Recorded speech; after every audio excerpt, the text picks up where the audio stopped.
ẹ kú dédé ìwòyí níbikíbi tí ẹ bá ti ń wò mí. Ẹ̀kọ́ tí mo fẹ́ kọ́ lè ní òǹkà ní èdè Yorùbá láti 1 dé 10.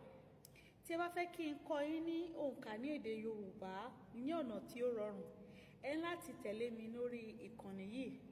Èyí yóò wú mi lórí láti máa ṣe fídíò tó pọ̀ lórí òǹkà. So ẹ jẹ́ ká wo òǹkà láti 1 dé 10. 1 ọ̀kan, 2 èjì, 3 ẹ̀ta, 4 ẹ̀rin, 5 àrún, 6 ẹ̀fà, 7 èje, 8 ẹ̀jọ, 9 ẹ̀sán, 10 ẹ̀wá.